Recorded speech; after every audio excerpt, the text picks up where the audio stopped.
ahora. ¿Qué tal? ¿Cómo están? Buenas noches, bienvenidas, bienvenidos a las noticias. Revisamos información de último minuto porque la subsecretaria de la Cultura y las Artes, Andrea Gutiérrez, renunció a su cargo este viernes. Es la segunda autoridad de gobierno que debe alejarse por el llamado caso Convenios. Durante horas de la tarde, ahí está ella, la presidenta de la República, informó el inicio de un sumario administrativo por diversas irregularidades detectadas y que fueron reveladas además por el medio Ex Ante.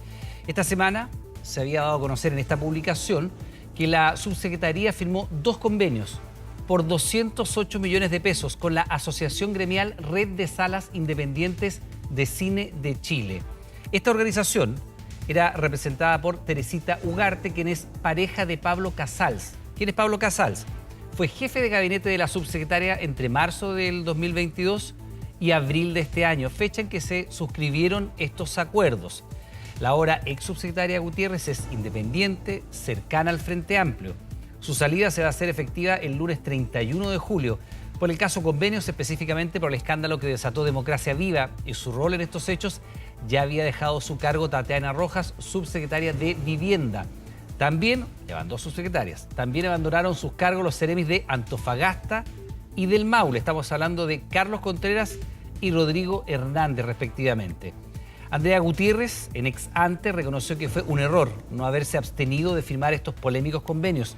Aseguró que en todo caso su actuación fue sin dolo y de buena fe.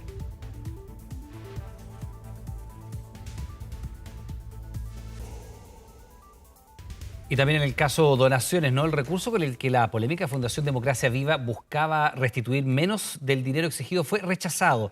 Esta controvertida organización quiere devolver casi 100 millones de pesos menos que lo solicitado por el Ejecutivo. Tras el reconocimiento que no existían boletas de garantía, las críticas de la oposición se mantienen. Un portazo esperado recibieron las pretensiones de Democracia Viva, fundación que buscó, a través de un recurso de reposición, reducir en cerca de 100 millones de pesos los montos que deben devolver al Ministerio de Vivienda. Es muy importante que recuperar los recursos que no se emplearon en lo que correspondía. Nosotros esperábamos que así fuese. El rechazado ahora pasó al nivel superior. Resolución para muchos la única alternativa posible que tenía el Ejecutivo, porque la restitución de más de 392 millones es solo el primer paso para buscar una salida a la crisis que provocó el escándalo. Pero lo más grave es que tenemos un gobierno inactivo frente a un saqueo del Estado, un saqueo organizado. Si el problema es que no hay boletas en garantías para poder hacer efectiva la responsabilidad. Y ahí es donde está la responsabilidad del ministro de Vivienda y de su seremi. El gobierno reconoció que no existían boletas de garantía, lo que podría complicar la devolución de los recursos. El gobierno ha tomado todas las acciones posibles para que este caso se esclarezca y para que además no se dañe la fe pública. Yo espero que todos los fondos se restituyan por las buenas y por las malas y no podemos aceptar que un par de inescrupulosos se salga con la suya. Dardos que apuntan al origen de una crisis política que en su génesis golpeó a la Revolución Democrática. Una de sus protagonistas, la diputada Catalina Pérez, suspendida por 1 año de sus derechos como militante, que a través de esta carta asumió un error por no ponderar el daño que le causaría al proyecto político. Eso sí, pide que en el futuro, ante circunstancias similares, la respuesta sea con mesura, inteligencia y respeto. Nosotros como gabinete estamos de acuerdo con las declaraciones del ministro Cordero. El gobierno ha ocupado y seguirá ocupando todas las estrategias legales para resguardar los fondos públicos. Respuesta del ministro, que calificó como un error la inexistencia de boletas de garantía para los convenios firmados entre la Seremía de Vivienda de Antofagasta y Democracia Viva, un punto que trajo una singular autocrítica. El problema de la responsabilidad, tanto cuando era parlamentario como ahora, es que haber permitido que un sistema de estas características se instalara sin haberlo enfrentado entre todos oportunamente. Palabras que horas más tarde serían precisadas por el titular de la cartera involucrada en el escándalo. Hay responsabilidad del Estado, dijo Montes, quien asegura que existe un mal sistema que se está rediseñando. Un poco de autocrítica lo que ocurrió con algunas glosas que han servido para que efectivamente hayan entrega de montos a privados desregulados. Esto se hizo en un contexto pandemia. No se venga a lavar las manos con soluciones. Usted es parte de la superioridad moral de Apruebo Dignidad. Discrepancias políticas por un caso que mantiene al gobierno, el Ministerio Público, la Contraloría, el Consejo de Defensa del Estado y el Congreso en constante alerta ante posibles nuevas aristas. Bueno, y surgen nuevos antecedentes en el caso Convenios, esta vez en la región del Biobío. Se filtró una conversación telefónica entre Camila Polisi y el dueño de la fundación Enti. Un diálogo en el que la figura política intenta persuadirlo para que guarde silencio y se desentienda de los pagos acordados con los que ella le habría arrendado la fundación para así adjudicarse los fondos públicos. Este viaje ha comenzado. Dirígete a tu destino en la región del Biobío. Y yo hice el proyecto. Sí, no. Usted lo hizo y nosotros le dimos poder. Gira a la derecha. No, a la derecha nunca. Es parte de la conversación entre Camila Polisi, quien es considerado un testigo clave en la investigación iniciada en contra de la ex candidata a diputada por la adjudicación de 250 millones de pesos por parte del gobierno regional del Biobío. A tocarle la puerta, a preguntarle si usted quiere declarar. Usted sabe que usted puede guardar silencio y decir que yo soy la persona encargada del proyecto. Es el registro de una conversación telefónica de 3 minutos y medio revelado por Radio Biobío. Mi nombre es Camila Polisi. Soy militante de Concepción y apuesto por un proyecto político-social basado en las oportunidades que tiene la ciudad. Nosotros no podíamos ir para Conce a declarar porque estamos aquí en Temuco. No, pero pueden ir eventualmente a preguntarle. Pero ¿cómo allá, a tocarle la puerta. A quien intenta persuadir Polisi para que guarde silencio es a Gerardo Silva, el dueño de la fundación Enti, organismo que habría arrendado la ex candidata presuntamente por 10 millones de pesos que debía realizar en 2 pagos para conseguir los fondos públicos vía trato directo. Y le tengo los pagos que la plata que usted me dio. Sí, pues, no, eso no, yo no le he pasado nada a usted, pues. Usted no ha recibido ningún dinero, nada, pues si yo lo he ayudado, usted nomás, lo he ayudado. Sí. Con la cuenta, a veces y todo, pero nada más, acuérdese de eso. Sí. En la misma conversación, la figura pública se desentiende del pago e insiste en que se trató de una ayuda muy distinto a lo que entiende el dueño original de la fundación. El único respaldo que tengo yo tengo el único documento que nosotros le firmamos el poder, nada más, no tengo ningún documento más. Fue el mismo Gerardo Silva quien asegura que le acusó en el gobierno regional por el incumplimiento en el pago del arriendo de la fundación. Pero que el gobierno sabe eso, el CORE sabe eso. Si el CORE sabe. No, don Gerardo, no se confunda, no. ¿Se acuerda cuando yo la fui a acusar? Sí, pero no la ven. ¿Ah? Ellos se olvidaron de eso, se olvidaron. ¿Y tú? Son los esfuerzos de Camila Polisi por intentar convencer al dueño de la fundación para que guarde silencio. Está obstruyendo la justicia al decirle a una de las personas vinculadas a esa institución que obviamente guarde silencio. Cuando pasa esto, ¿qué es lo que uno se pregunta?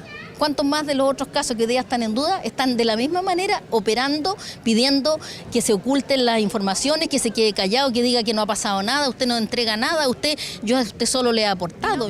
Es el segundo traspié que se conoce públicamente de Camila Polisi esta semana. Primero fue la reunión con el ahora ex seremi de gobierno y ahora la filtración de una comprometedora conversación telefónica, en un caso que ha causado revuelo por el singular destino de los fondos públicos, lencería, restaurantes, ropa femenina, muy alejado de los talleres de capacitación para los vecinos de Barrio Norte, el foco del proyecto por el cual la fundación se adjudicó 250 millones de pesos. Camila, ¿y si tomamos un desvío? Entonces, dirígenos al destino.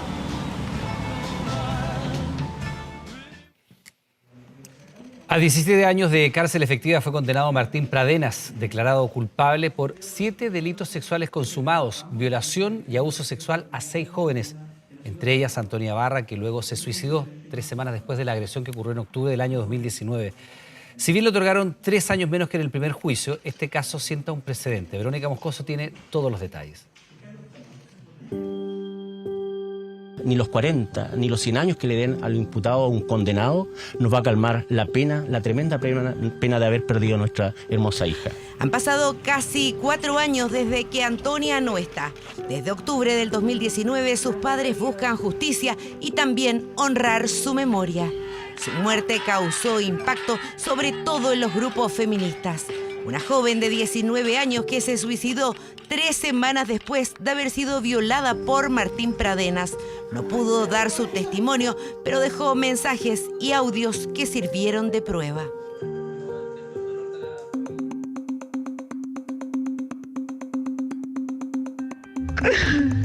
Con su bronca.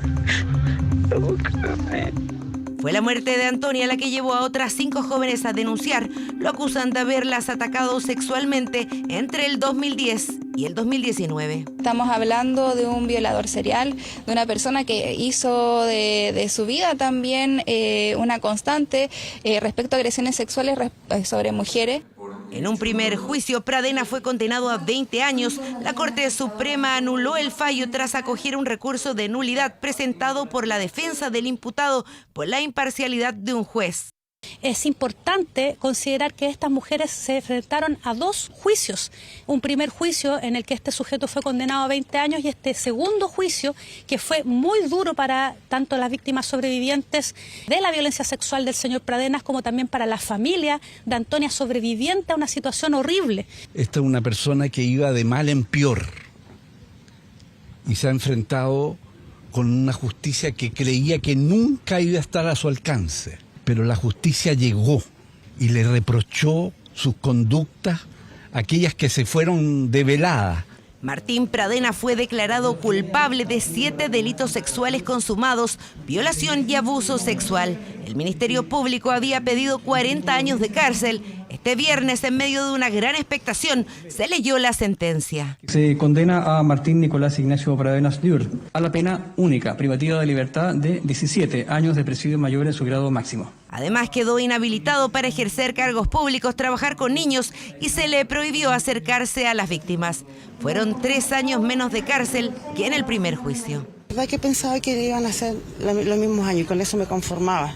Pero en realidad que le hayan quitado años, no lo entiendo por qué, me lo irán a explicar los abogados, pero que la Corte Suprema nos haya hecho pasar a nosotros como víctimas y sobre todo a las víctimas directas, lo encuentro en realidad abominable. Nos parece que es una pena alta, que se encuadra dentro del rango legal, pero como les digo, el fundamento de la imposición de esta condena la vamos a estudiar cuando conozcamos la resolución respectiva. Ninguno de los delitos por el cual se le acusó ha quedado impune. Una condena que servirá para avanzar en cambios de conductas en la sociedad. Redignificar el respeto a la mujer, nunca más que sea objeto de orden sexual. Nosotros hemos hecho un trabajo. Yo invito a las familias que siguen que mantengan esta postura. Es la única forma que como sociedad vamos a llegar al desarrollo con una legislación que permita realmente a las víctimas logren verdad y justicia. La muerte desgraciada de Antonia generó un espacio seguro para las demás víctimas para que pudieran efectuar sus denuncias, para que vencieran sus temores y para que concurrieran al tribunal. Eso también está sucediendo con muchas otras víctimas que a partir de lo que ha sucedido en este caso han también decidido hacer denuncias por casos que le han afectado individualmente. La misma ley Antonia, generada a instancia y por el esfuerzo de una familia, pudo ser aplicada en este mismo juicio. Han habido otros cambios que van a beneficiar a víctimas sobrevivientes en el futuro, a las familias de mujeres y niñas que se suiciden producto de la violencia de género, y eso es algo que en el futuro lo vamos a poder apreciar como un aporte a nuestra sociedad. Martín Pradenas está en prisión preventiva desde julio del 2020, 3 años que se restan a esta condena de 17 años. La legislación no permite un tercer juicio, así que estará tras las rejas hasta el 2037, cuando cumpla 45 años, aunque tiene la opción de pedir beneficios cuando cumpla 2/3 de la pena. Vamos a la economía porque se cumplieron los presagios a 2 años de comenzar con las alzas y tras 9 meses con una tasa de política monetaria de 11,25%, que entre paréntesis es la más alta en 25 años, finalmente el Banco Central realizó una baja de la tasa de interés en 100 puntos base, que es la mayor desde el año 2009. De esta manera, la tasa de interés quedó fijada en un 10,25%. El Banco Central subió la tasa de interés y nuevamente el Banco Central sube la tasa de interés. El Banco Central sorprendió y aplicó un aumento que es histórico. Frases que se volvieron costumbre, producto de una inflación que obligó al Banco Central a tener la tasa de interés más alta de los últimos 25 años en Chile. Ni soñar con pedir un crédito, no. Están demasiado altas las tasas. Complica bastante para el desarrollo, sobre todo a las pymes. A nadie le conviene si tú pedís 1 millón vaya a salir pagando 1,5 millones, no sé. Si uno quiere comprar algo imposible, pedir un crédito. Muchas personas quisieron tener casa. ¿Qué pasó? Los intereses a las nubes. Encarecimiento de los créditos y el sueño de la casa propia cada vez más lejos han sido parte de las consecuencias de tener la tasa de política monetaria en 11,25%, una cifra que se despide este viernes tras permanecer por 9 meses. El Consejo del Banco Central de Chile acordó reducir la tasa de interés de política monetaria en 100 puntos base hasta 10,25%. El mercado ya lo adelantaba. Con esto, el Banco Central da el puntapié inicial a un nuevo ciclo de bajas. Debiese continuar en los próximos meses para llegar con una tasa de interés a fin de año en torno a 7,5%, 8%. Estas son buenas noticias y nos muestran que en Chile la lucha con la inflación, si bien continúa, hemos logrado avances significativos. Esta herramienta ha sido una de las principales para combatir el alto costo de la vida, ya que al tener tasas de interés altas, prestar dinero es más caro y por lo tanto se reduce la liquidez del mercado. Sin embargo, con una inflación cada vez más controlada y una actividad económica en números rojos, son varios los sectores que habían solicitado esta disminución. Bueno, sabemos que menores tasas contribuyen a aliviar la carga financiera de los hogares, junto con mejores condiciones crediticias, lo cual ayuda a reactivar el consumo en tiempos donde el comercio ha sufrido una significativa desaceleración. Porque claro, esta decisión del Banco Central puede marcar un antes y un después en las tasas de créditos de consumo, comerciales e hipotecarios. Van a comenzar a reflejarse de manera más plena en los mercados financieros, en los mercados del crédito también, en donde debiésemos empezar a apreciar bajas interesantes en cuanto al costo del crédito. Y eso también representa un alivio para las familias. Un mejor panorama crediticio que ilusiona a los chilenos. Es muy bueno que baje las tasas y ojalá la economía mejore también. Quizá pueda ser una salida más concreta a generar algún crédito que solucione algún problema. Para el que quiere sacar su casita o un crédito hipotecario, un crédito movilista para comprarse un autito. Pero, ¿esta decisión del Banco Central podría marcar una tendencia para el resto de las economías? Considerando que Estados Unidos nuevamente elevó su tasa de interés y la dejó en su nivel más alto de los últimos 22 años. Marcaría un precedente especialmente para lo que son los bancos centrales de la región, ya que también tienen un comportamiento inflacionario bastante similar. De todas maneras, en las grandes economías del mundo es probable que se mantengan las tasas de interés elevadas, considerando que tienen una meta inflacionaria menor que lo que es en Latinoamérica. Cambios de tendencia después de 2 años, en donde pedir plata prestada a instituciones financieras ha sido lo más caro en casi 3 décadas. Con esto se espera un nuevo ciclo, uno de normalización de la economía y de mejores condiciones para las familias chilenas. El presidente Boric celebró el Día del Campesino y las Campesinas, una actividad en que se valoró la disminución de los niveles de pobreza según los resultados de la última encuesta CACEN. En la Plaza de la Constitución se conmemoraron 56 años desde que se publicó la ley que dio el vamos a la reforma agraria. Participaron organizaciones campesinas de todo el país y se entregaron distinciones a quienes han contribuido al desarrollo de campos y seguridad alimentaria. En las afueras del perímetro donde se desarrolló la ceremonia se reunieron, según Carabineros, entre 700 y 800 manifestantes que protestaron en contra del gobierno. Sin embargo, la actividad se desarrolló sin mayores inconvenientes. El mandatario abordó los resultados de la CACEN, los que arrojaron que la pobreza en Chile ha disminuido significativamente de un 10,7% a un 6,5%. Acá se muestra que no es el mercado actuando solo, que no es solamente el crecimiento y el chorreo lo que termina con la pobreza, sino también la acción decidida del Estado y la generación de condiciones de igualdad y de dignidad para todo nuestro pueblo por parte de los gobiernos. Y eso es tremendamente importante y no lo podemos olvidar. Bien, lo que estamos viendo acá atrás en pantalla es evidencia clave de una golpiza que una turba propinó a una mujer y a un locatario. Esto ocurrió en el centro de Santiago. Una activista que dijo ser observadora de derechos humanos fue detenida por estas agresiones. Atacaron a trabajadores del café-restaurante New York 29. En un escudo se convirtió el menú del día y el local en un refugio para las víctimas. Golpiza que a ratos estuvo lejos de terminar e irrumpió en el tranquilo barrio patrimonial de Santiago a la hora del almuerzo. Tratando de esquivar proyectiles estuvo el dueño del local, que minutos antes defendió a una mujer atacada por la turba. La agreden, la tiran al suelo y la turba la empieza a patear, a pegar patadas en la cabeza. Toda la gente mirando, grabando, sacando fotos, pero nadie intervenía para ayudar a la mujer. Jueves 27, 13 horas con 5 minutos.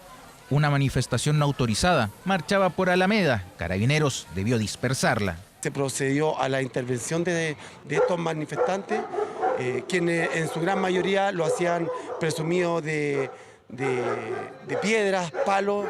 Así llegaron al barrio de la Bolsa de Comercio. Con temor, transeúntes miraban, pero de un minuto a otro todo cambió.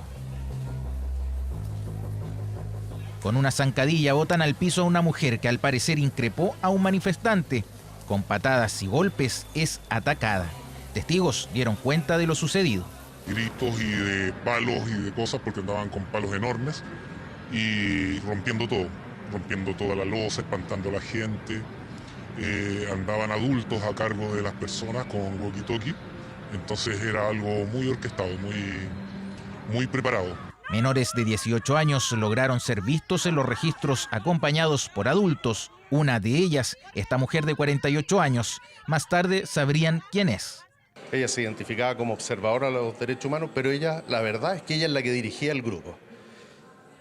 Y ella se nos vino encima cuando se percató que mi gente la había filmado y tenían todo grabado. El locatario quien se indica a esta persona que era una de las líderes de quienes transitaban por línea Alameda como la causal de las lesiones. La mujer fue detenida y formalizada por lesiones leves provocadas al dueño del local. Sin embargo, quedó en libertad a la espera de otra audiencia. Desde el local afectado dicen no bajarán los brazos hasta encontrar justicia. Estos delincuentes a mí no me van a doblegar, no me van a dejar tirado. Así que un par de palos no me van a ablandar. Yo voy a seguir peleando. La incertidumbre está presente en este barrio que aún lucha por reactivarse económicamente y hoy enfrenta un nuevo desafío. La Fiscalía de Estados Unidos sumó nuevos cargos en contra del expresidente Donald Trump en la acusación de retención de documentos confidenciales, causa que él tilda de injerencia electoral y por la que arriesga hasta 140 años de cárcel.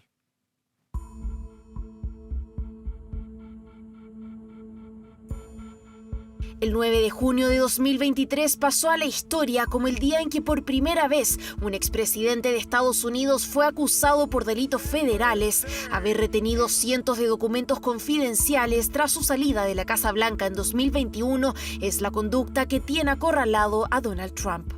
Él enfrenta 3 nuevos cargos, con lo que suma un total de 40. Se agregaron un par relacionados con obstrucción a la investigación y otro por retención deliberada de información de defensa nacional. Así, a la treintena de cargos originales, ahora la Fiscalía le suma haber dado la orden a 2 funcionarios de borrar imágenes de la cámara de seguridad de su mansión en Mar-a-Lago para evitar su entrega a un gran jurado. Instrucciones que, según relatan ex colaboradores, son ineludibles y verbalizadas mediante códigos utilizados por el exmandatario para no dejar evidencia. Esto no es más que un continuo, desesperado y fallido intento de la familia criminal de Biden y su Departamento de Justicia para acusar al presidente Trump y sus cercanos.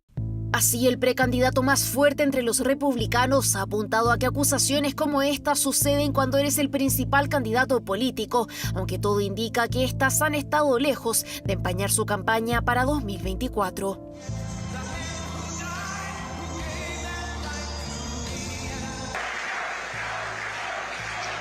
Según una encuesta reciente de Harvard-Harris Poll, Trump domina por completo el panorama en las primarias republicanas con un 52% de las intenciones de voto, seguido de lejos por el gobernador de Florida, Ron DeSantis, quien está 40 puntos por detrás.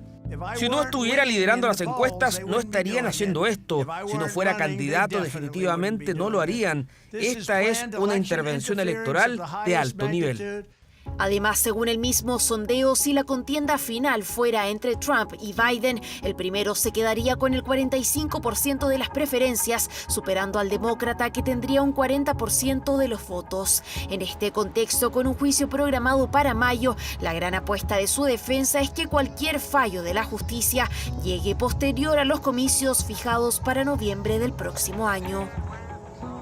ese debate no está resuelto. Hay contradicción entre los especialistas legales relativa a si, por ejemplo, si Donald Trump es electo presidente y viene un fallo de culpabilidad, ¿puede un presidente en ejercicio autoamnistiarse? Todo lo que estamos observando no tiene precedente, entonces no sabemos realmente cuál va a ser el balance que va a hacer la justicia. Lo concreto es que los problemas con la justicia de Donald Trump van desde pagos ilegales de campaña, como el realizado a la actriz porno Stormy Daniels, y cargos por fraude fiscal de sus organizaciones, hasta intentar revertir su derrota electoral en Georgia e incitar el asalto al Capitolio, causas que mantienen entre las cuerdas al republicano y que se añaden a la de los documentos clasificados, que suman hasta 140 años de cárcel.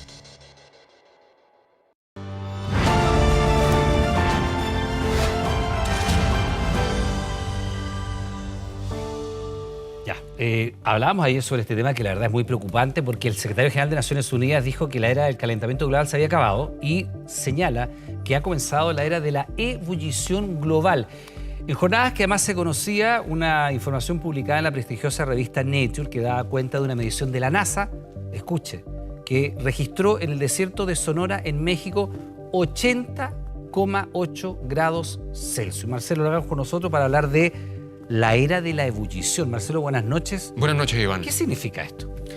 Bueno, bien saben todas y todos que las palabras construyen realidades y es urgente remecer a la sociedad, al mundo, ¿cierto?, a la globalidad sobre lo que estamos viviendo. El cambio quizás ya no ha sido efectivo. Hace décadas que la ciencia viene informando, comunicando, basada en evidencia, de que la temperatura sigue aumentando y que necesitamos un cambio enérgico en todo sentido, un cambio radical. Y eso no se ha cumplido. Año a año sigue aumentando la temperatura, año a año siguen aumentando todos los indicadores que potencian esta emergencia climática y por lo tanto necesitamos un remesón urgente. Las palabras de Naciones Unidas se conectan con lo que mencionabas, temperaturas nunca antes registradas. Estamos en el minuto de la historia donde nunca antes había registrado instrumentalmente estos umbrales de temperatura. Bueno, y estamos terminando julio y todo hace prever que va a ser también el mes más caluroso desde que se tiene registro a nivel global. Belén Arellano, que ha reporteado este tema durante la semana, preparó el siguiente informe, lo revisamos y continuamos con Marcelo Lagos.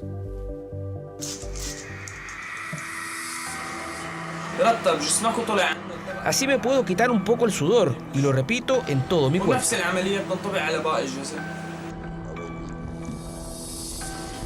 Esto es una ola de calor y los vecinos me lo dicen a mí. Déjame meterme en la palangana un ratico. Como pueden, millones de personas buscan distintas formas para refrescarse de las altas temperaturas. Y es que julio ha sido testigo de olas de calor extremas en el hemisferio norte, donde los termómetros han superado incluso los 50 grados, con lo que se encamina a ser el mes más caluroso de la historia, según datos de la Organización Meteorológica Mundial. Terminó la era del calentamiento global y empezó la era de la ebullición global. El aire es irrespirable, el calor es insoportable. No más dudas, no más excusas, no más esperar a que otros se muevan primero. Ya no hay tiempo para eso. Fueron las categóricas palabras del secretario general de la ONU tras el informe de su cartera meteorológica que señaló que los últimos 8 años han sido los más cálidos jamás vistos. Este nuevo concepto de ebullición global fue acuñado en referencia a la verdadera epidemia de récords de temperaturas que se han registrado en todo el mundo. Estamos en presencia de récords que no son aislados, sino que confirman una tendencia. Mientras no detengamos el calentamiento global, los récords de temperatura continuarán rompiéndose y continuarán rompiéndose cada vez más frecuentemente. Récords que se han alcanzado en países como Estados Unidos, donde en el Valle de la Muerte se marcaron 53,3 grados, y en China, cuya región noreste de Xinjiang alcanzó 52 grados en los termómetros, temperaturas que se suman a los históricos 80 grados en la superficie del desierto de Sonora, al norte de México, según datos publicados en 2021. Y además no solo la temperatura atmosférica y la temperatura que sentimos nosotros se ha elevado, sino que también las temperaturas del océano, quebrando todos los récords históricos, digamos, año a año. De acuerdo con un estudio realizado por la iniciativa World Weather Attribution, las olas de calor se encuentran entre los peores peligros naturales, con miles de personas que mueren cada año a causa de enfermedades relacionadas con las altas temperaturas. Además de la salud de las personas, los efectos de las olas de calor quedan en evidencia con los mortíferos incendios forestales que se registran principalmente en Europa. En nuestro país incluso se prevé para este fin de semana un alza en las máximas de hasta 28 grados en algunas áreas de los valles interiores de la zona centro-norte, un fenómeno poco frecuente en esta zona. Están consumiendo mucho helado, tortas igual, agua, todas las bebidas que hay. Los expertos aseguran que si el mundo no deja de quemar combustibles fósiles rápidamente, estos eventos de temperaturas extremas seguirán empeorando. Un escenario potencialmente catastrófico para el planeta y la humanidad. Ya, Marcelo, hay un dato que es realmente impresionante, que lo queremos compartir y que tú nos expliques básicamente, ponerlo en perspectiva. Se han registrado 5.000 récords de temperatura de lluvia según el NOAA en Estados Unidos durante el verano boreal, y en una ciudad en lo particular, que es Phoenix, en Arizona, esto es una locura. 25 días seguidos con temperaturas de al menos 43 grados. Primero, ¿qué efecto produce eso? Y naturalmente, ¿qué es lo que se viene? Porque estamos viendo, mira, en el Valle de la Muerte de California, 53 grados. No, totalmente. Esto se conecta también con lo que vimos el año pasado y año a año en la época estival del hemisferio norte, donde la masa continental predomina y se alcanzan estos máximos diarios que ya pasan a ser máximos anuales y que rompen todo récord, ciertamente. Temperaturas de 40, 50 grados hacen noticia todos los años. Y el punto, y lo que no es menor, es que recién está comenzando esto.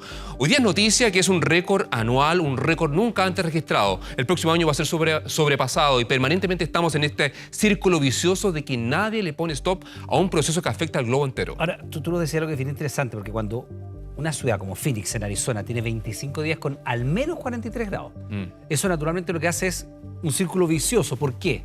Bueno, ahí se conecta todo con las islas de calor urbano, la urbanización, el concreto y el cómo hacemos ciudad. Recuerden que la normalidad de cómo vivíamos en la, entre comillas, reciente antigüedad está pasada de moda y los procesos de adaptación al cambio climático implican el verde, implican nuevas formas de habitar y adaptarnos a lo que viene. Estos escenarios no van a cambiar si dejamos de emitir CO2 hoy día instantáneamente y otros elementos a la atmósfera. En la práctica necesitamos de forma urgente nuevas formas de habitar en ciudades como Phoenix, no solamente, sino que también en toda área urbanizada, densamente poblada, estos picos de temperatura se van a seguir alcanzando permanentemente. Y lo que estamos viendo ahí, Marcelo, que es el resultado de un estudio de la Universidad de Bristol que fue publicado también en la revista Nature y que muestra las ciudades o lugares del planeta con mayores riesgos de olas de calor. Sí, totalmente. Ahí aparecen algunas, que está Australia, Papúa Nueva Guinea, Beijing, el este de Rusia, Afganistán, Centroamérica, pero también cerquita de nosotros. Totalmente. En el noroeste de Noroeste argentino, sí, Jujuy, Tucumán, claramente. Bueno, este es un artículo muy interesante publicado recientemente, ayer, claro, en la revista Nature Communications, donde se pone acento, se analizan las máximas temperaturas diarias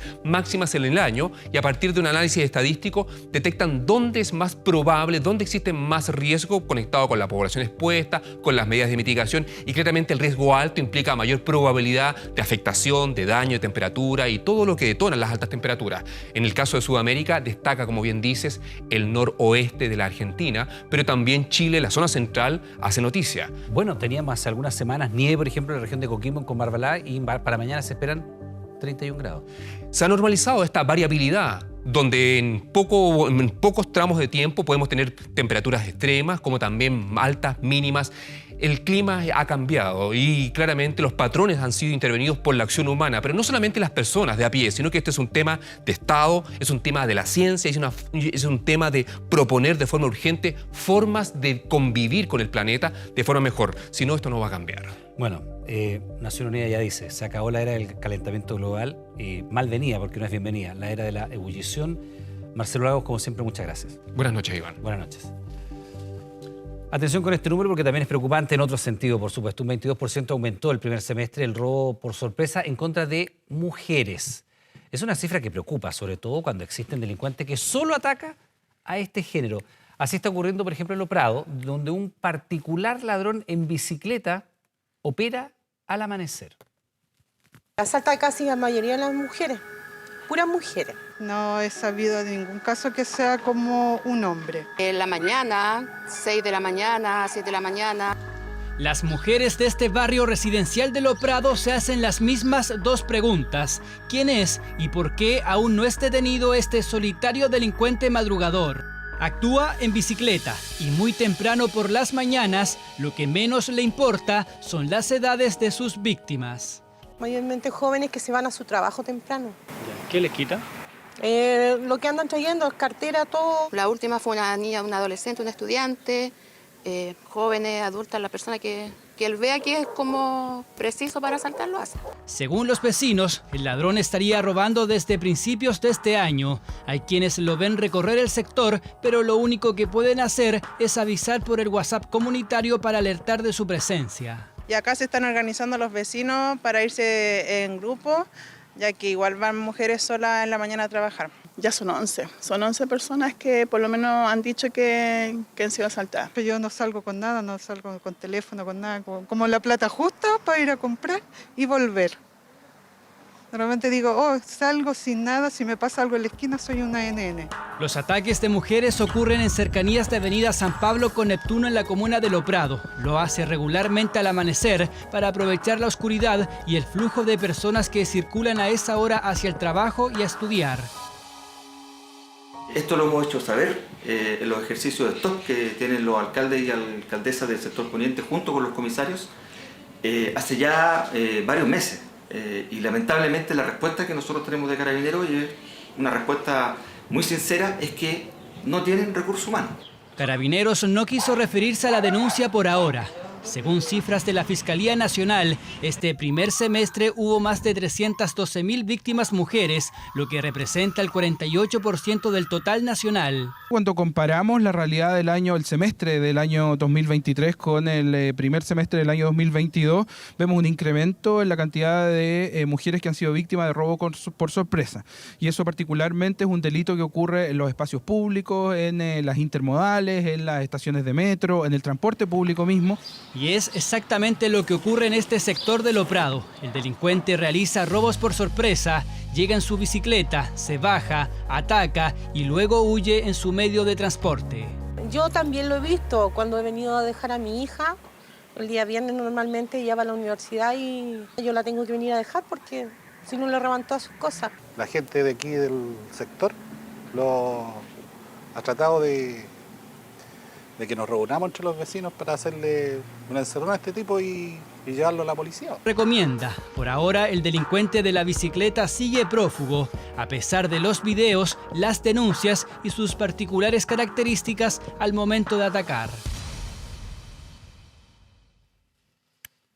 Una vecina lleva años viviendo en condiciones inhumanas con sus 3 hijos. Cuando sus vecinos del piso superior van al baño, ella recibe toda la descarga en un balde.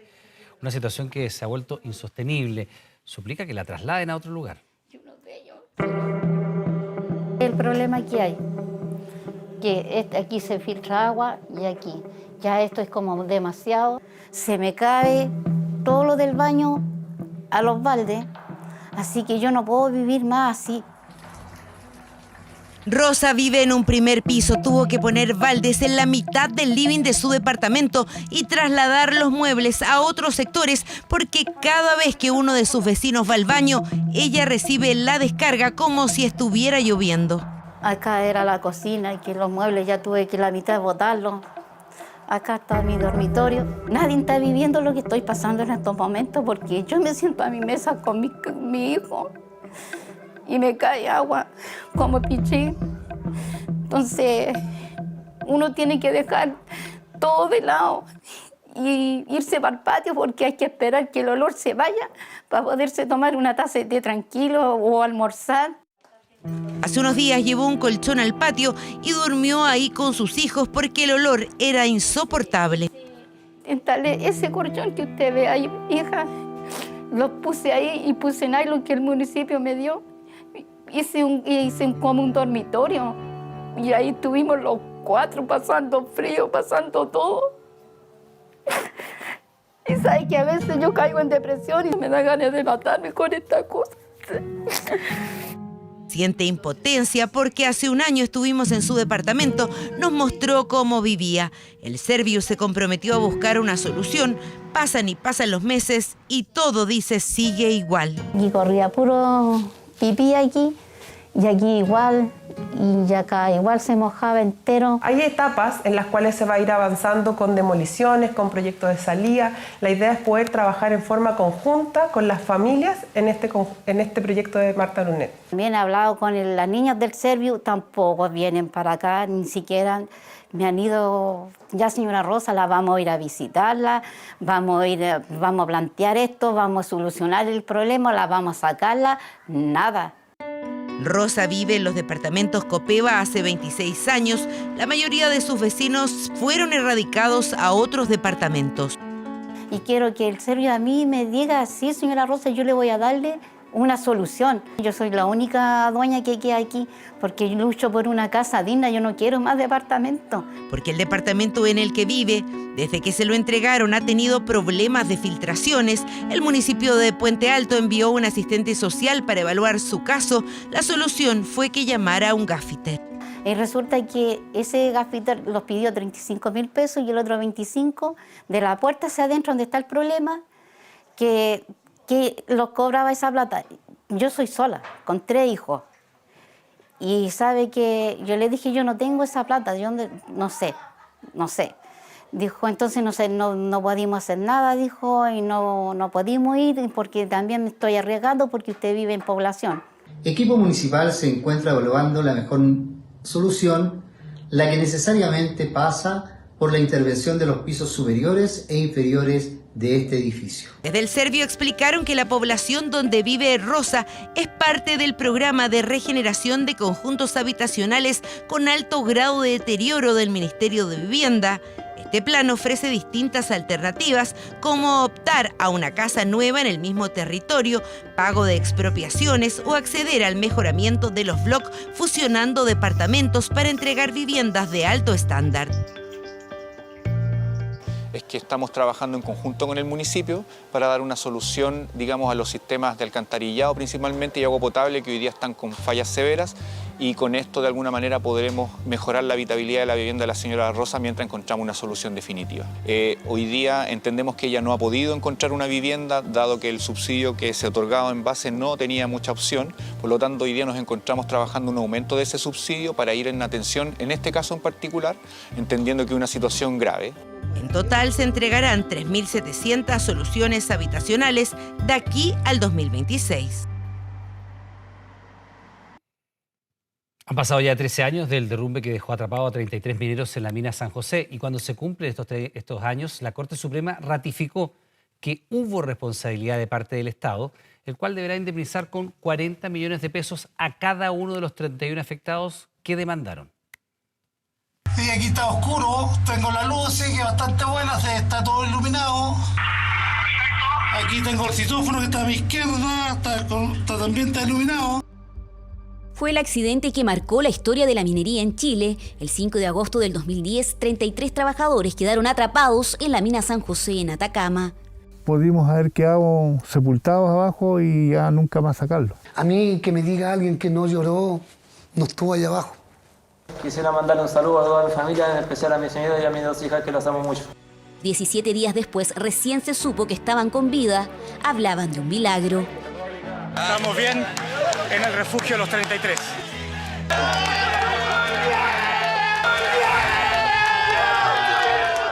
Gracias, weón. Gracias, weón, gracias. Después de más de 2 meses a 700 metros de profundidad, fueron rescatados.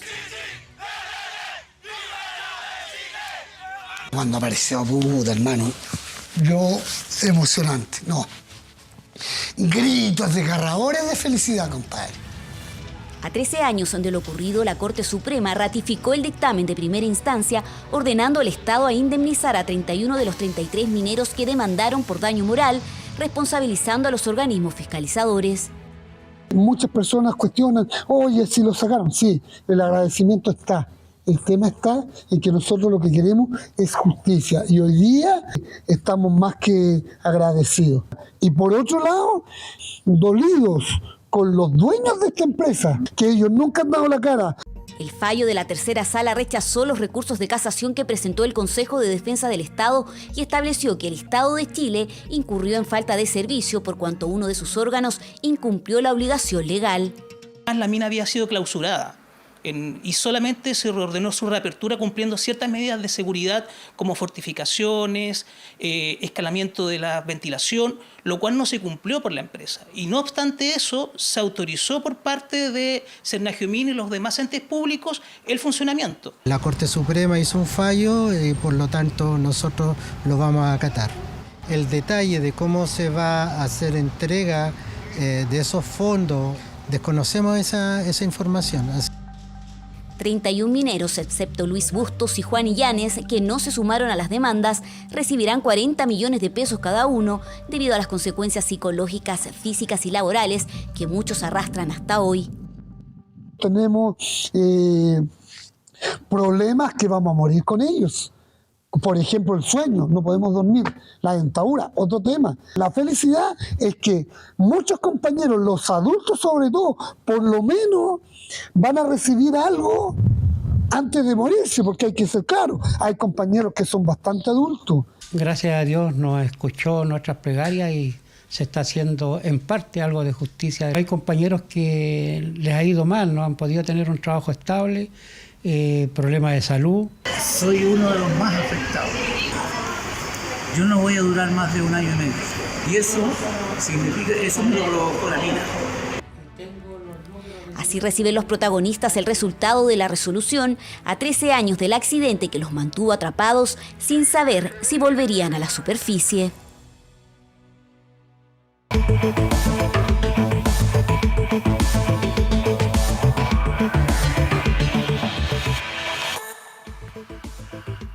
Los jóvenes en la Unidad Popular no eran tan distintos a los de hoy, pero pocas veces hemos podido escucharlos hablando sobre ellos mismos. Un documental lo reflejó, pero el golpe militar impidió su estreno. Hoy, en Archivo 24, damos una mirada a la juventud de principios de los 70 a través del documental Descomedidos y Chascones.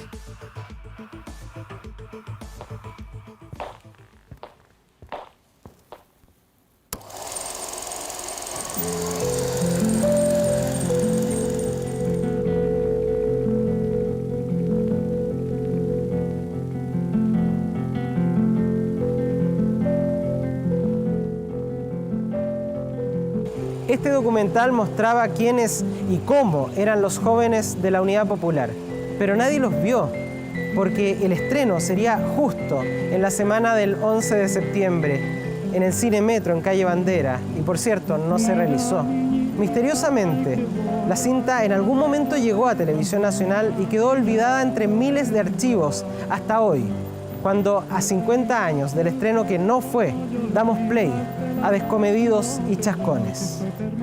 Yo quería hacer una película desde los jóvenes. No es tan distinta de la juventud de esta época. Palabra que encuentre una mugre a los que están en esta cuestión. Por primera vez hay una generación que no quiere ser como sus padres.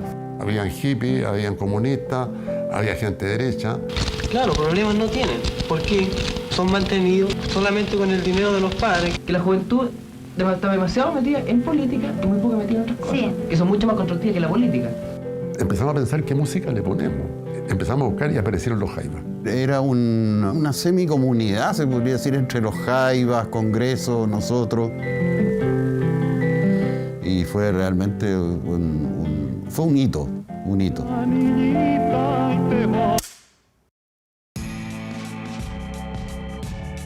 Se estrenaba en la segunda semana de septiembre de ese 1973. Íbamos a estar una semana en la sala. Y en la semana de los 60, entonces no alcanzamos a entrar porque estaba la embarrada. ¿Y qué es lo que no vimos? ¿Qué es lo que mostraría esa película sobre los jóvenes que estuvo a punto de ver la luz pero cuyo estreno fue frenado por el golpe?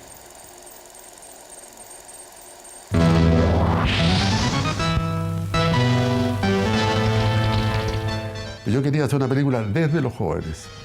Joven que yo era, yo tenía 26 años cuando... Curiosamente me resultó una cuestión media clipera. Los clips no existían en esa época. Son 75 minutos de película mostrando distintos tipos de jóvenes, como estos, trabajadores de la empresa textil Progreso, a quienes les piden analizar imágenes de otros jóvenes chilenos. Son zánganos, hay que exterminarlos. Claro que desde el punto de vista de ellos, ellos están bien, o sea, ellos creen que están bien. Formaban, ellos mismos lo dicen, la brigada juvenil de la producción. Entonces eran puros cabros jóvenes que trabajaban en esa área, que querían aumentar la producción. En fin. Y estamos, pero 8 horas metidos en las máquinas, en diferentes tipos de máquinas. Después de eso, bueno, yo tengo que estudiar. Ser joven sí, pero ¿dónde? ¿En un carrete hippie o en marchas por el centro? Ahí filmamos primero y después buscábamos a quién se lo mostrábamos. Y las marchas se las mostraron a un grupo de estudiantes de enseñanza media e identificados con la derecha. No puede ser, no puede ser. Eso no se puede ser. Y hay una niña que repite, eso no puede ser, eso no puede ser. Era muy de foto de libro de chica de derecha joven. Eso no puede ser, porque hay montones de maneras como de luchar, no otras formas. Porque si nunca no llegará a nada. Yo creo que la juventud, antes cuando tanto política, se preocupaba más de la felicidad. O sea, hay distintas jóvenes, pero también hay distintas hablas. Borges habla mucho de eso, es decir, dime cómo habla ese personaje y yo tengo su destino. Todos están conscientes que están haciendo una cuestión para construir otra clase de mundo. Ahora yo no sé si se construirá así o no. Yo creo que también se puede construir de otras layas. Dice Tito Valenzuela, un joven poeta entonces. Esos hippies llegaron muy entusiasmados a la entrevista que le hicimos en Chile Film. Con un bongo, venían como a tontear, a juguetear. Y cuando pusimos la cámara, como que no sé qué pasó en realidad, pero se chuparon. Las marchas, no sé, un poquitito tenso los gallos. ¿Y tú, Sergio, qué opinas? Me parece casi lo mismo. Apunta con distancia Sergio, otro de los hippies, con un inquietante parecido a una gravitante figura de la época. Flaco de barba, una barba cortita. Muy parecido al Che Guevara. Sí, tiene un parecido al Che Guevara. Yo nunca he tenido problemas con mi trabajo. Siempre he hecho lo que he querido. No trabajan. O sea, yo prefiero hacer lo que me venga en ganas. ¿Sí? Los trabajos de verano también los filmamos nomás. Y después pensamos a quién le mostramos los trabajos de verano. Y con eso lo mostramos a los hippies. Que el trabajo voluntario, tú tienes que sacrificar una parte de tu vida, ¿sí? Por un ideal, así, ¿no? Y yo no lo hago así. Yo mi vida quiero vivirla toda así. Para determinar si usted es zurdo o derecho, recorte las letras de un diario y comience a sacar grupos de letras formando siglas. Sergio Bravo, actor y economista, el mismo que compusiera la letra del himno del no para el plebiscito del 88, es quien aparece aquí para identificar si un joven era de izquierda o de derecha. Si las siglas que le aparecen son CUT, FLN, UP, PC, MAPU, MIR, PS y C, entonces su mundo es el de la izquierda. Me encantaba esa secuencia, me la encontraba divertida porque además era una secuencia que no tenía que ver con un documental convencional. Si las siglas que le aparecen son USA, CIA, UPI, PN, PDC, entonces su mundo es el de la derecha. Hay una juventud que también está empoderada en el sentido que tiene trabajo, ¿no? Que tiene medios para acceder a productos para los jóvenes. Desde un imaginario que implica rock and roll, que implica hippie, ¿no? Que implica haber visto gusto, etc. En un contexto que era de cambio estructural bastante potente, desde la Revolución en Libertad de Eduardo Frei hasta la vía chilena hacia el socialismo de la Unidad Popular. Los rostros de esos jóvenes en las calles, grabados con un lente de 300 milímetros que permitía estar lejos y no incidir en lo más mínimo sobre su realidad, dan forma a la última cinta que alcanzó a hacer el Departamento de Cine Experimental de la Universidad de Chile, antes de ser cerrado tras el 11. Los marihuaneros, los cabecillas de esto, son todos hijos de la aristocracia. De aquí de Ñuñoa, ¿no es cierto? Del barrio alto. Es muy difícil encontrar un hippie del carbón, por ejemplo, un minero hippie. Run, de los Doors, por ejemplo, motiva con sus cadencias estas reacciones. éramos mucho más libres en ese sentido. No teníamos, ninguno de nosotros tenía militancia política de partida. Un loco soy, dicen que soy por la vida que llevo. Dice Eduardo Gatti, integrante de los Blobs, joven banda que estuvo presente en el Festival de Rock Progresivo del año 71 en la Quinta Vergara, uno de los momentos que más gráficamente retrata a esa juventud descomedida y chascona. Hay un distanciamiento respecto a las generaciones precedentes, que son generaciones que fueron responsables de una era de catástrofe, que va desde una Primera Guerra Mundial hasta una bomba atómica. Por primera vez hay una generación que no quiere ser como sus padres. ¿Te fijas? Entonces de ahí una estética distinta, de ahí una transgresión. Teníamos una disciplina, nos levantábamos a las 7 de la mañana, ducha fría, ejercicio, después meditación, después ensayo durante el día. No era la imagen que tenía la gente de estos hippies, todos desordenados. Que era la locura, porque era pura cabrería joven, piteada, empepada hasta el infinito, y todos los conjuntos juveniles que hay en la época. Estaban los jaivas, estaban los blobs. Generaba incluso anticuerpos. Cuando uno iba a tocar a un lugar, digamos, muy politizado, habían pifias y cosas así, porque se llegó incluso a decir que la guitarra eléctrica era un instrumento imperialista. Y se lo mostraron a los jóvenes comunistas. Lo que vi, lo que acabo de ver, todavía estoy pensando si será cierto o no, pero parece que es cierto. Uno ve esta clase de gente y en realidad no tiene nada que aprender de ellos, todo lo contrario. Dura crítica que se llevaban también los jóvenes de Música Libre que exhibía Televisión Nacional en tiempos de la UP. Adiós Chico de mi barrio y Padre Sol fueron las dos más conocidas que yo veía. Los de izquierda le llamaron enajenante al programa, porque pensaban que estos lolos estaban como en las nubes y no estaban, te fijas, con la realidad. Todo conjugado en un momento político que transformaría la cinta, sin buscarlo, en una especie de presagio.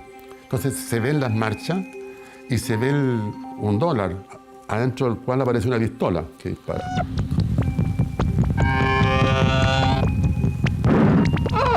Pero yo no lo filmé como premonición, sino que era la percepción que yo tenía de lo que estaba pasando en ese minuto. Un fotomontaje muestra a unos hombres de negro portando una pancarta y el concepto es drástico. La democracia está en peligro.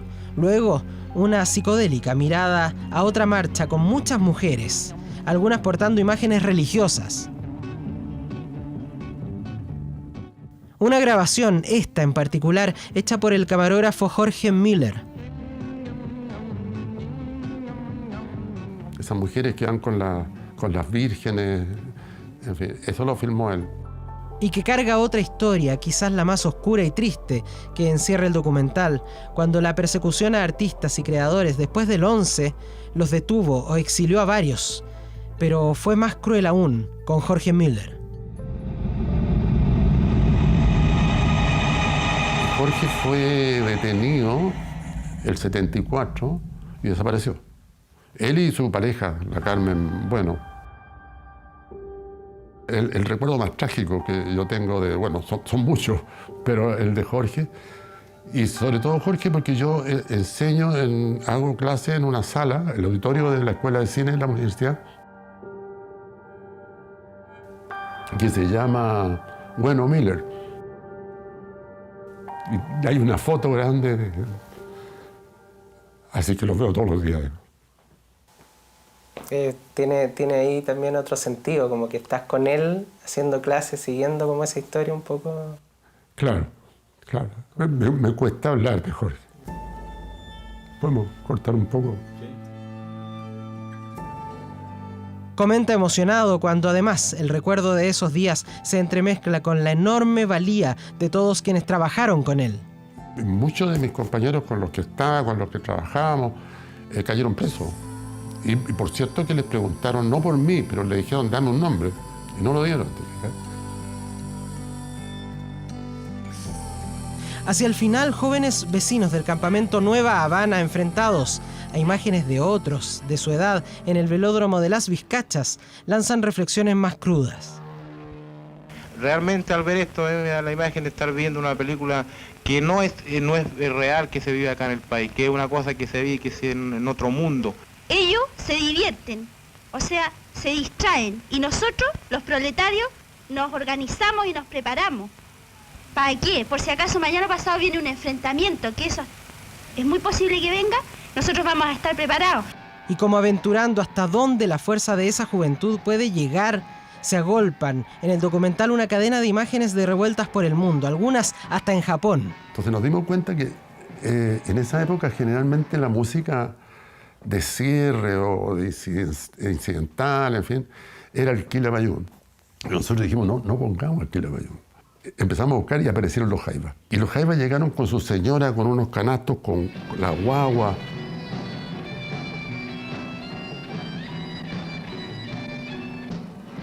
Así, los jaivas grabaron en una sola toma exactos 7 minutos de un pulso palpitante.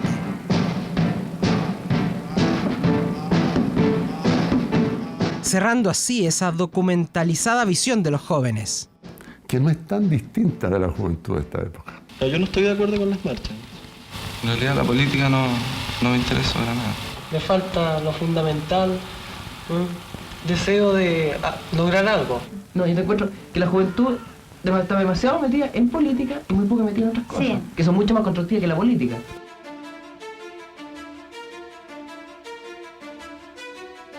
Voces de una descomedida y chascona juventud. Es un periodo espectacular, después uno se pone viejo y se pone conservador, pero esa época yo creo que hay que aprovecharla. La aprovechó este realizador en un documental que jamás fue estrenado oficialmente en salas de cine, pero que hoy nos muestra cómo sentía y cómo vivía la juventud de ese convulso momento en el Chile de hace 50 años atrás. Yo creo que no es justo, no es justo. No puede ser que exista este tipo de jóvenes aquí.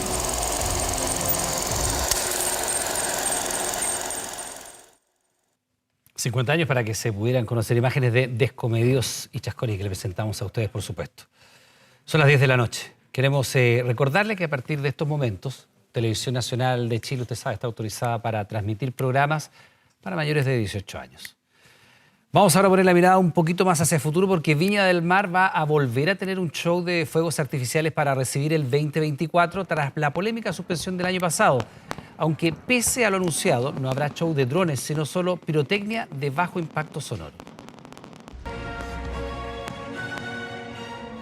Promete ser un show deslumbrante, de alto estándar internacional, como este espectáculo de la Fiesta de la Merced en Barcelona.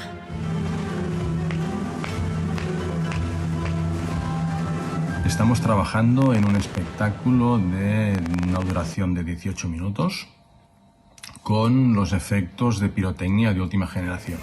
Este 31 de diciembre volverá el tradicional Año Nuevo en el Mar a la costa villamarina. Fuegos de artificios que aseguran iluminarán a toda la comuna. Licitación que el municipio ya adjudicó a una empresa de pirotecnia española. Se van a eliminar los efectos de trueno y se potenciarán los efectos de luz. Con todo esto quedarán unos fuegos muy espectaculares. Este 2024 se busca dejar atrás el amargo recuerdo de los últimos días de diciembre del año pasado. A tan solo días del esperado show pirotécnico, una denuncia ponía en suspensión su ejecución por problemas de almacenamiento y caducidad. A 10 días del evento no tenemos certeza de si se va a poder realizar o no. No hay controversia, la verdad que la empresa en un principio sabe que tiene sus fuegos artificiales vencidos conforme a la legislación nuestra. A 7 días del Año Nuevo, el gran incendio en lo alto de Viña del Mar, que destruyó a más de 200 viviendas, ponía la lápida a los festejos. Ya se votó por el Consejo y todo lo que tenía que ver con celebraciones en los puntos fue redestinado para utilizarlo. Este año el municipio busca su revancha y trae de vuelta el histórico festejo de los fuegos artificiales. Eso sí, sin los anunciados drones. Para mí era muy importante porque es una transición hacia un nuevo modelo de show. El show será diseñado a escala con tecnología de última generación, de bajo impacto sonoro para resguardar a las personas con trastorno de espectro autista y animales. Menos ruido, estaremos trabajando alrededor de unos 106 decibelios en las zonas de público. Son efectos de residuo biodegradable. Este año, a diferencia de años anteriores, es de mayor tecnología que nos permite cuidar a la comunidad SEA, a las mascotas. Siempre los fuegos artificiales fueron una atracción entretenida. Se llena de turistas, la ciudad llena de movimiento. Incentiva el turismo y la gente viene. La propuesta contempla una detonación total de 9.150 bombas de distintos calibres. Estarán repartidos en 6 puntos de lanzamiento en la costa. Volvemos, como decíamos hace un rato, a la tradición. Hay muchas personas, sobre todo extranjeras, que hacen la reserva con anticipación. Esto se evidencia con las reservas hoteleras, donde las cifras superan el 80 y el 90% en un año normal. Esperamos que con esta celebración sea un gran reencuentro para todos. Cuantiosa adjudicación de 450 millones de pesos. Durará 18 minutos y aseguran será una fiesta inclusiva y amigable con el entorno.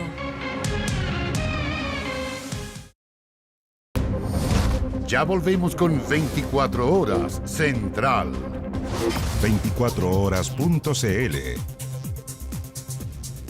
Atención, porque este viernes comenzaron a pagarse los montos del ingreso mínimo garantizado, que es un aporte del Estado que tiene como objetivo, como el nombre lo señala, garantizar un salario mínimo a los trabajadores.